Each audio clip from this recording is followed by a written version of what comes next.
Like किया है, do you believe in God? If yes then is it formless or not? Do you believe in any religion?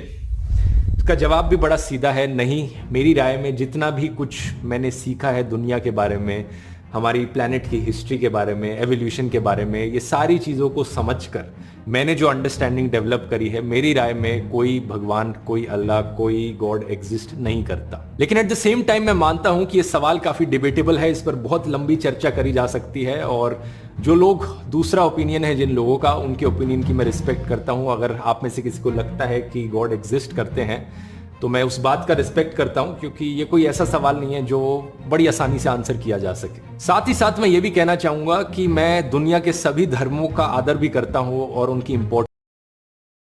मैंने ना तो कभी कोई में तो है नहीं, इंसान होना मेरे हाथ में है, वो बनने की मैं कोशिश कर रहा हूँ लगातार।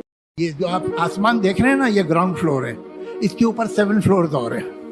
7 फ्लोर पे जो पेंट हाउस है उसमें गॉड रहता है। तो अगर तुम्हारी मर्जी के बिना पत्ता नहीं हिलता तो फिर ये जो दुनिया में इतना अन्याय है, दुनिया में इतनी भूख है, इतनी बीमारी है, इतनी मजबूरी है, इतने बलात्कार हैं, इतने हत्याएं हैं, ये इसके सामने हो रहे हैं। ये चाहे तो रोक सकता है, लेकिन ये होने देता है। और ये मुझसे पूछेगा, इसकी मजाल होगी कि मुझसे पूछेगा कि तुमने क्या किया दुनिया में।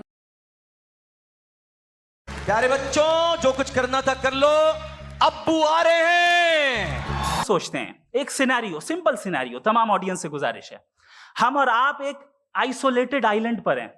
ऐसा आइलैंड जहां पे हमसे पहले कोई कभी नहीं गया।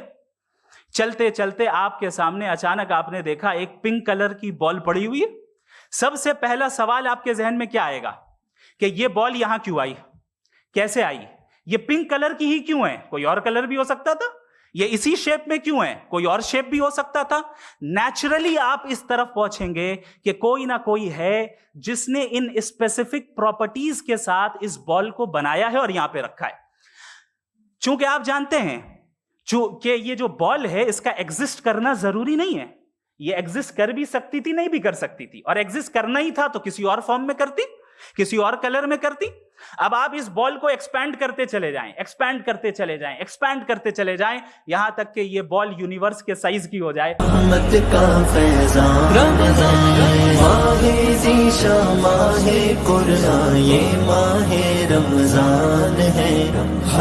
बताइए कि क्या साइज के बढ़ जाने से सवाल बदल जाएगा? हरगिज नहीं बदलेगा। अभी भी सवाल रहेगा, ये यूनिवर्स कहां से आया, इन स्पेसिफिक प्रॉपर्टीज के साथ कहां से आया, क्यों आया, किसने बनाया? ये सवाल उस वक्त भी वैलिड रहेगा। लेकिन ये सवाल अगर हम जनाब जावेद अख्तर साहब से करें तो चूंकि इनका वर्ल्ड व्यू एथिस्टिक है, और सिर्फ इनका नहीं, मतलब जितने भी एथिस्ट हैं और एथिस्टिक वर्ल्ड व्यू को रखने वाले से अगर आप ये सवाल करें कि ये यूनिवर्स कहां से आया, तो इनका जवाब या तो आर्ग्यूमेंट फ्रॉम इग्नोरेंस होगा या डॉगमेटिक होगा। या तो ये कहेंगे कि मुझे नहीं पता कि ये कहां से आया, लिहाजा गॉड डज नॉट एग्जिस्ट, ये आर्ग्यूमेंट फ्रॉम इग्नोरेंस है। या ये कहेंगे कि ये यूनिवर्स खुद ब खुद बन गया, इसका मतलब ये है कि उस बॉल को भी खुद ब खुद बन जाना चाहिए। लेकिन बॉल के ताल्लुक से ये एक्सप्लेनेशन एक्सेप्ट नहीं की जाएगी कि ये खुद ब खुद बन गई, लेकिन यूनिवर्स के ताल्लुक से कर दिया जाएगा। इसे हम दूसरे अल्फाज में डॉगमा भी कह सकते हैं। जावेद अख्तर, मैं कुछ थोड़ा सा शर्मिंदा सा भी महसूस कर रहा हूँ। का ख्याल नहीं रखते, गालियां देकर, बुरा भला